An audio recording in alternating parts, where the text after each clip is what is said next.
If you're not engaging AI actively and aggressively, you're doing it wrong.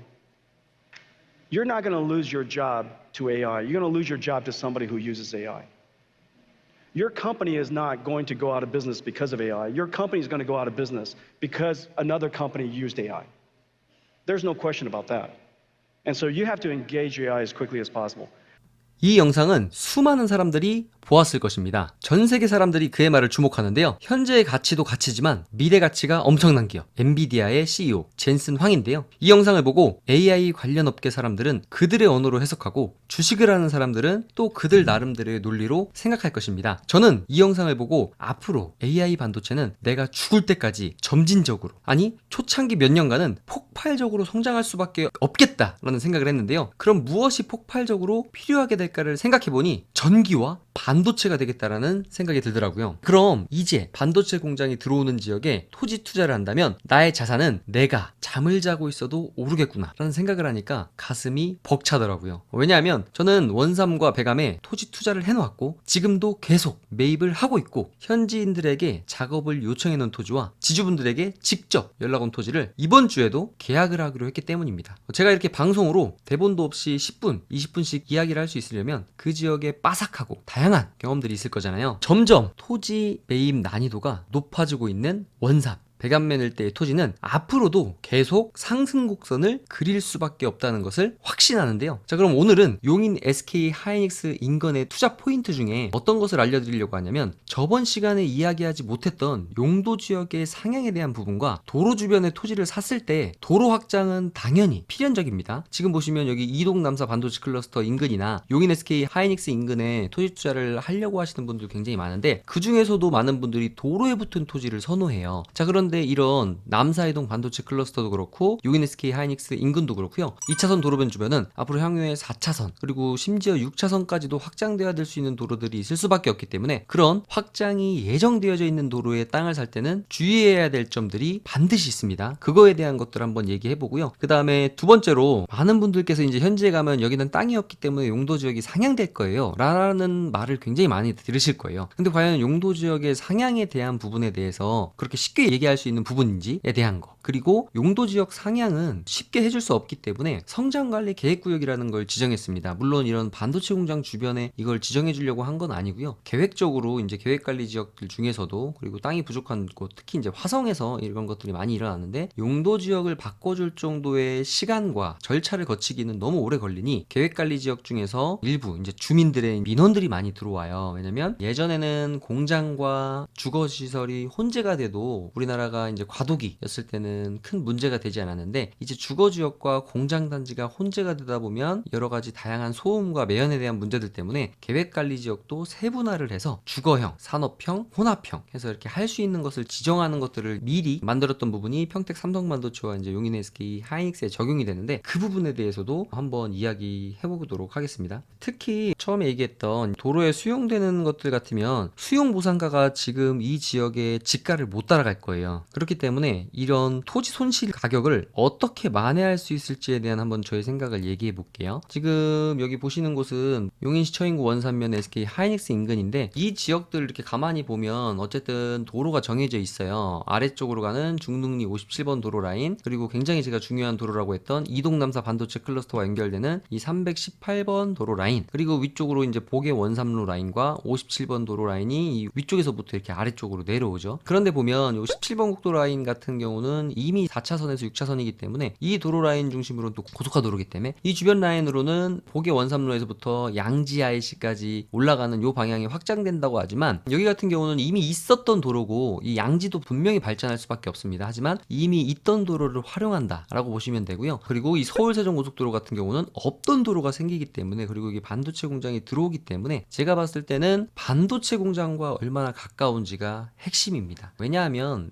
인부분들이요, 먼 데를 좋아하지 않아요. 왜냐면 가까운 데에 잘 곳이나 숙소가 없기 때문에 이제 먼 곳으로 점점 밀려가는 것이지, 가까운 곳에서 걸어서 출퇴근할 수 있을 정도는 당연히 좋아질 수밖에 없습니다. 이런 생각은 역지사지라고 하죠. 그분들의 입장에 대해서 내가 한번 생각을 해보면 돼요. 그렇다면 제가 방금 말씀드린 이 도로 라인 중심에 땅을 사려고 하시는 분들이 이제 뭘 조심해야 되냐면, 만약에 제가 이제 아래쪽으로 내려가는 이 목신리, 중릉리 라인에 도로 붙어 있는 좋은 땅을 산다고 가정해 볼게요. 2차선의 도로에 딱 붙은 300평짜리 땅을 한번 샀다고 가정해 볼게요. 그럼 그 300평짜리 땅은 이 57번 도로는 당연히 확장이 될 수밖에 없어요. 근데 이거는 시의 담당자나 핵심 관계자들이 아니면 우리 일반인들은 모르는 것이기 때문에 어디가 어떻게 수용될지 모릅니다. 그래도 한번 예상해 볼 수 있는 건 뭐냐면, 기존에 있던 도로를 살리는 게 편하지 없던 도로를 새로 만드는 건 너무 어려워요. 왜냐면 기존에 있던 도로는 이미 국유지나 시유지가 도로 옆쪽으로 자리를 잡고 있습니다. 어떤 것들 보면 알 수 있냐면, 지적 편집도라는 건데, 하이닉스 인근에 그냥 한번 가볼게요. 만약에 이런 땅이 있다고 한번 가정해 볼게요. 그러면 도로가 지나가면 이렇게 안쪽으로 들어가 보면 뭐가 있냐면, 실제 사용하고 있는 도로는 요만큼인데 오른쪽으로 해서 한 2m에서 3m 정도 시유지가 확보되어 있고, 좀 넓게 확보되어 있는 곳은 한 4m에서 5m까지 시유지가 확보가 되어 있어요. 그러면 이런 데들 보면 시유지가 5m, 6m 정도 확보가 되어 있다고 하면, 2차선 도로가 보통 우리가 한 차선이 3.5m,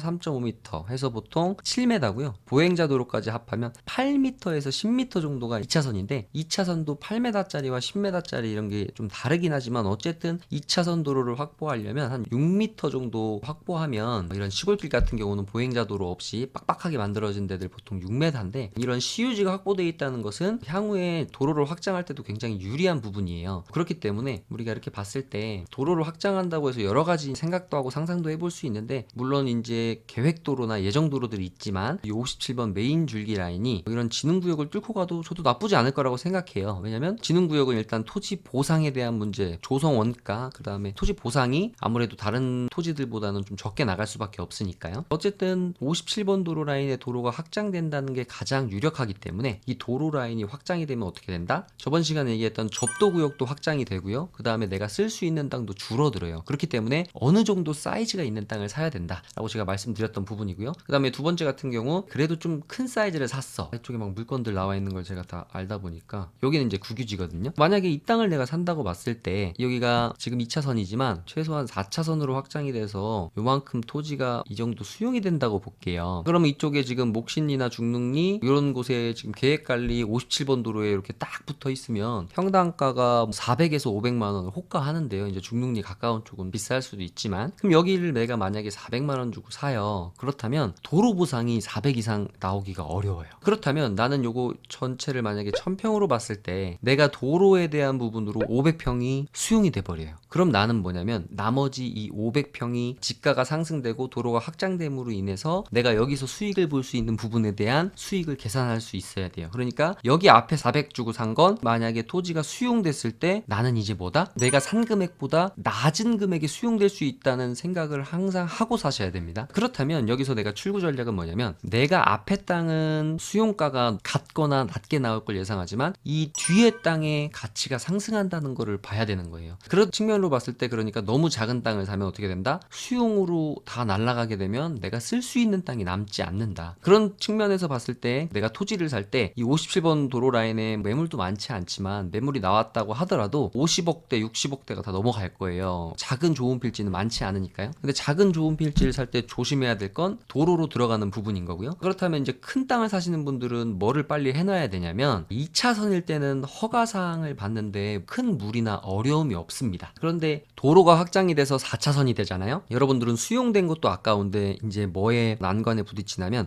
허가사항에 난항을 겪을 수밖에 없어요. 지금 보면 여기는 2차선이기 때문에 어떤 허가도 잘 나옵니다. 그래서 기업들이 좋아하는 게 2차선 도로에 붙은 땅들을 좋아하는 거예요. 왜? 허가 받기가 수월하고요. 장축이나 큰 차들이 왔다 갔다 하기도 수월하고요. 그런데 이제 이게 4차선이 되잖아요. 가속 차선과 감속 차선이라는 걸 빼야 돼요. 그리고 허가사항도 굉장히 까다로워집니다. 그러니까 여러분들은 만약에 이런 도로에 붙어 있는 필지를 갖고 있다. 작은 거든 큰 거든 지금 뭘 해놔야 되냐면 무조건 허가를 받아놔야 됩니다. 왜냐면 허가를 받아놓는다면 도로를 확장한다 하더라도 내가 이미 허가를 받아놨기 때문에 아스팔트 도로 공사하는 주체들과 협의가 가능해요. 내가 이미 허가를 받아놓은 부분이기 때문에 여기에 만약에 당신들 공사할 때 좀 흙이 부족한데 좀 흙 좀 채워주세요. 다 되는 건 아니겠지만 이제 협의를 해야 돼서 흙도 채워줄 수 있고요. 내가 허가 받아놓은 이 땅의 진입로 정도는 빼줍니다. 그렇기 때문에 여러분들 이런 곳에 도로에 붙어있는 좋은 땅이 만약에 큰 덩어리가 나왔을 때는 어떻게 해야 돼요? 앞쪽 땅은 내가 들어간 돈보다 보상이 적게 나올 수 있다. 첫 번째 생각하셔야 되고요. 두 번째 뭘 해야 돼요? 무조건 돈이 들어가더라도 빠르게 허가를 받아놔야 됩니다. 그래야 내가 나중에 4차선이 됐을 때 가속차선, 감속차선에 대한 이런 부담이라든지 허가 받는데 까다로워지지 않아요. 물론 SK 하이닉스가 들어오면 나는 땅으로 갖고 있어도 그런 거 내가 다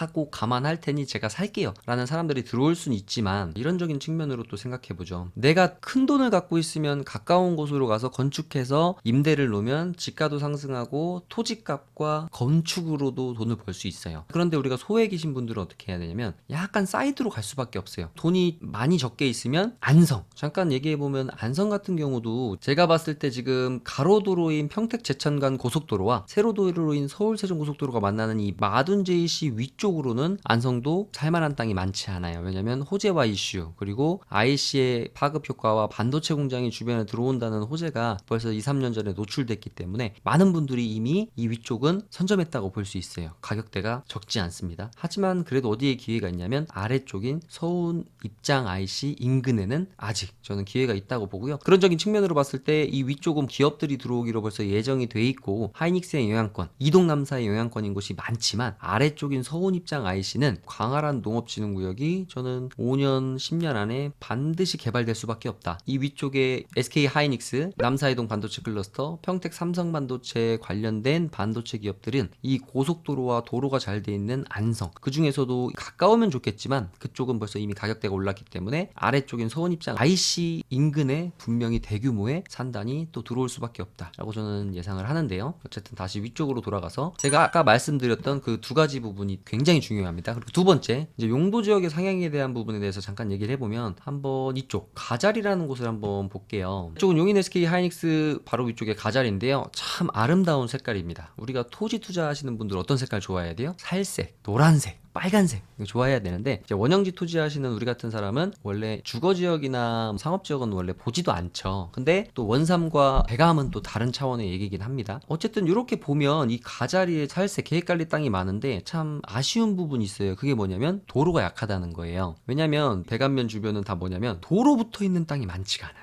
이런 도로들은 보면 뭐예요? 다 녹록길입니다. 2m, 3m. 그렇기 때문에 이 도로 붙은 땅이 많지 않은데 여기 특징 있죠? 여기 보면 어때요? 농림지역이라고 돼 있고 생산관리지역이라고 돼 있어요. 주변은 계획관리인데 어떻게 돼 있죠? 딱 요 가운데 이렇게 파묻혀 있어. 자, 이런 땅들 같은 경우는 저도 용도지역이 풀릴 수는 있다고 봅니다. 하지만 우리가 땅을 살 때는 앞으로 미래가치도 미래가치지만 지금 당장의 용도지역이 굉장히 중요해요. 왜냐면 내가 땅을 샀을 때의 가치는 뭐냐? 수익률이 나와야 돼요. 근데 이런 농업진흥구역 같은 경우는 뭐다? 수익이 나올 수가 없다. 왜? 건축행위를 할 수 없으니까. 그런데 만약에 내가 이 지역에 땅을 갖고 있어요. 저번 주에 이제 연락 온 지주분이 요 근처에 땅을 갖고 계신데 제가 권리 분석 어떻게 해드렸냐면 2차선에 붙어 있고 이분도 이쪽에 땅이 있으니까 아무래도 계획관리에 땅이 둘러싸여져 있고 오른쪽에 생산관리지역으로 풀린 땅이 있으니까 내 땅도 풀릴 것 같다. 농업진흥구역이지만 경지정리도 안 돼 있고. 맞아요. 그분의 말 맞습니다. 저도 동의를 해요. 하지만 어떤 문제가 있냐면 이 동네 주민분들은 벌써 뭐 이런 경지정리되어 있는 농업진흥구역도 6, 70만 원은 받아야겠다고 생각하시니까 경지정리가 안 돼 있는 이 지역에 갖고 계신 분들은 물론 도로에 붙어 있는 것도 안으로 들어가 있는 거 차이가 납니다만 대략적인 이입지라고 봤을 때 어쨌든 도로에 노출이 안 되면 상업적인 행위는 안 되기 때문에 용도지역에 풀려도요. 그런데 여기는 농업진흥구역이기 때문에 농업 관련 시설밖에 짓지 못해요. 그렇기 때문에 이 땅의 가치를 내가 판단하려면 어떻게 해야 되냐면 첫 번째 건축행위가 가능한지 안 한지인데 여기는 농업 관련 시설밖에 안 된다고 했어요. 그럼 롤모델이 뭐냐면 우리가 용도지역이 많은 분들이 이쪽에 땅을 갖고 있으면 뭐라고 생각해요? 계획관리지역에 둘러싸여 있으니까 계획관리로 되겠지? 라고 생각하시는데 그렇지 않습니다. 요즘 추세가 어떻게 됐냐면 물론 여기 지역은 용도지역이 바뀐다는 건 정책적으로도 그렇고 얘기를 해서 누구나 알지만 농업진흥구역이 용도지역이 내 의지대로 바뀔 수 없기 때문에 내가 내 땅의 활용 가치를 남의 손에 맡겨야 되고 국가의 손에 맡겨야 되고 시의 손에 맡겨야 되잖아요. 그렇기 때문에 이 땅의 가치는 지금 현재로 평가했을 때는 어떻게 되냐면 요 옆에 생산관리지역이 롤모델이 될 수 있어요. 요즘 추세는 어떻게 되냐면 농업진흥구역이 용도 상향이 될 수도 있어요. 정말 운이 좋아서. 극히 드뭅니다. 그런데 용도지역이 상향이 되면 어떻죠? 농업진흥구역은 바로 계획관리로 갈 수 없습니다. 뭘 거쳐야 되냐면 운이 좋으면 생산관리나 농업보호구역으로 한번 갔다가 또 수년의 시간이 흐른 뒤에 바뀔 수 있다는 거예요. 그러니까 쉽게 바뀔 수 없다. 그 다음에 두 번째, 내가 이 농업진흥구역의 땅에 값을 매기려면 오른쪽에 생산관리지역의 시세를 보면 돼요. 근데 한번 제가 땅야로에서 이분한테 그때 권리 분석을 해드렸는데요. 땅야로 이 지역 왔어요. 보시면 어떻죠? 이 근처에 땅이 주적 편집도 펴보면 어떻죠? 여기 농업진흥구역이에요. 근데 여기는 생산관리지역인데 얼마 전에 얼마에 팔렸죠? 150에 팔렸어요. 그렇다면 여기는 생산관리지역 도로에 잘 붙어있는데 여기가 150이면 안쪽에 있는 농업진흥구역은 사실 어떻다? 경지정리가 안 돼 있고 풀릴 확률은 높지만 언제 풀릴지도 모르고 지금의 현재 시세로 봤을 때는 미래 가치가 반영될 수 있는 다른 용도지역과 다르게 농업진흥구역이기 때문에 여기는 이 오른쪽에 팔린 시세에 만약에 도로에 붙어있는 똑같은 상황이고 똑같은 모양대라면 옆에 땅이 150에 팔렸으면 도로에 딱 붙은 요 정도 지역의 농업지역 같으면 생산관리 지역에 보수적으로 얘기하면 5, 60% 가격 돼야 되고요. 그 다음에 조금 희망적으로 얘기하면 6, 70% 가격이 돼야 된다라고 저는 개인적으로 생각해요. 그래서 많은 분들께서 이 하이닉스 주변, 이동남사 반도체 클러스터 주변에 땅이 부족하기 때문에 용도지역이 풀린다는 얘기 되게 쉽게 많이 들으실 텐데 우리나라는 이제 선진국입니다. 절차를 거치지 않으면 용도지역이라는 걸 쉽게 바꿔줄 수도 없고요. 용도지역을 바꾸기 위해서는 시에서 굉장히 시 공무원들이 많은 일을 해야 돼요. 그렇기 때문에 너무 쉽게 용도지역이 바뀌겠지라는 미래 가치만을 생각하시고 땅을 사시면 정말 큰 내 자산의 거의 6, 70%에 달하는 금액들을 토지에 투자하실 텐데 내 자산이 묶이게 되는 경우가 생길 수 있어요. 그렇기 때문에 우리 땅을 살 때는 어떻게 해야 된다? 조금 가격을 더 주더라도 지금 당장 사용할 수 있는 용도지역, 지금 당장 건축행위 가능한 도로를 확보한 땅을 사야 된다라는 말씀을 드리면서 오늘 영상을 여기서 마치도록 하겠습니다. 저는 땅에 미친 농부 땅민홍이었습니다. 감사합니다.